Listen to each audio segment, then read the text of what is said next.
अपने मन में जिस चीज का विचार करोगे वही चीज तुम्हें मिलना शुरू होगी। अगर पैसे के बारे में विचार करते हो तो आपके पास पैसा आना शुरू होगा। अगर आप अपने प्यार के बारे में विचार करोगे तो आपको आपका प्यार जल्द ही मिलेगा। गौतम बुद्ध के अनुसार हम वही बनते हैं जो हम सोचते हैं। जिस तरह कोई व्यक्ति बुरी सोच के साथ बोलता या काम करता है तो उसे कष्ट ही मिलता है, वहीं यदि कोई व्यक्ति शुद्ध विचारों के साथ बोलता या काम करता है तो उसकी परछाई की तरह खुशी उसका साथ कभी नहीं छोड़ती है। वहीं गौतम बुद्ध की ये कहानी जो आज हम आपको बताने जा रहे हैं, इसे सुनने के बाद आप जीवन की सभी समस्याओं को चुटकियों में हल करने में सक्षम रहेंगे।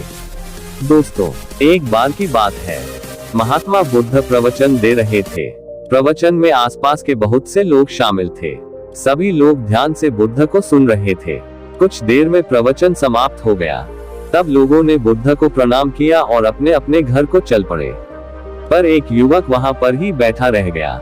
बुद्ध की नजर उस युवक पर पड़ी तो वह पूछ बैठे, क्या बात है, कोई जिज्ञासा है क्या? युवक बुद्ध के पास गया और प्रणाम करके बोला, प्रभु बहुत उलझन में हूँ, जितना इस बारे में सोचता हूँ उतना ही उलझ जाता हूँ। कैसी उलझन है?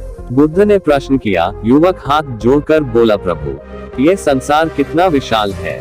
संसार में लाखों करोड़ों लोग निवास करते हैं, उनमें भी एक से बढ़कर एक विद्वान, कलाकार, योद्धा। ऐसे में उन सबके बीच मुझे जैसे सामान्य प्राणी का क्या मूल्य है? युवक की बात सुनकर बुद्ध मुस्कुरा दिए।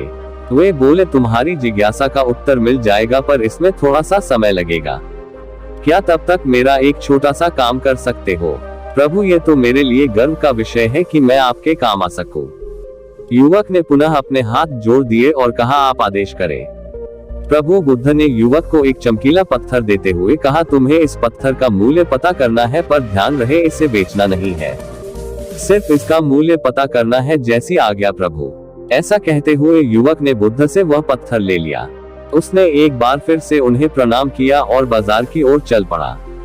बाजार वहां से ज्यादा दूर नहीं था। युवक थोड़ी देर में वहां पहुंच गया। वह सुबह का समय था, इसलिए बाजार अभी ठीक से लगा नहीं था। वहां पर इक्का दुक्का दुकानदार ही थे। युवक ने जिज्ञासावश इधर उधर नजर दौड़ाई। उसे एक पेड़ के नीचे एक दुकानदार नजर आया। वह आम बेच रहा था। युवक उस दुकानदार के पास पहुंचा और उसे पत्थर दिखाते हुए बोला, क्या आप इस पत्थर की कीमत बता सकते हैं? शानदार एक चालाक व्यक्ति था। पत्थर की चमक देखकर वह समझ गया कि अवश्य ही यह कोई कीमती पत्थर है। वह बनावटी आवाज में बोला, देखने में तो कुछ खास नहीं लगता, पर मैं इसके बदले 10 आम दे सकता हूँ। दुकानदार की बात सुनकर युवक को हल्का सा क्रोध आ गया।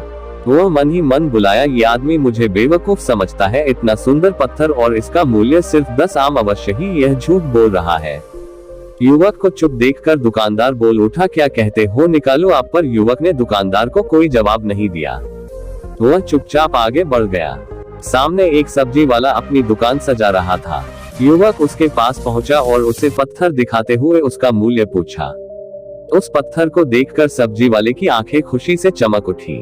वह मन ही मन सोचने लगा, यह पत्थर तो बहुत कीमती जान पड़ता है।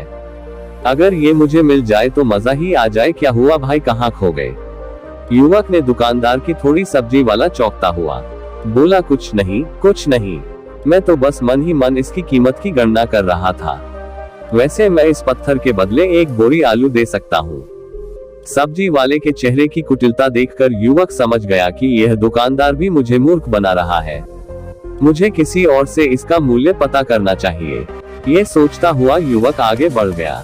सब्जी वाले दुकानदार ने युवक को पीछे से आवाज लगाई, क्या हुआ भाई, अगर आपको यह मूल्य कम लग रहा है तो बताए तो सही, मैं इसे बढ़ा दूंगा। पर युवक ने उसकी बात पर ध्यान नहीं दिया। वह अब इधर उधर किसी ऐसे व्यक्ति को खोजने लगा जो जानकार हो और उस पत्थर की सही मूल्य बता सके। युवक को लग रहा था कि अवश्य ही यह कोई कीमती पत्थर है, शायद कोई जौहरी इसका सही मूल्य बता सके। मैं सोचता हुआ युवक एक जौहरी की दुकान पर पहुंचा। जौहरी अपनी दुकान को अभी ही रहा था। उसने युवक को अपनी दुकान की ओर आते हुए दूर से देख लिया था।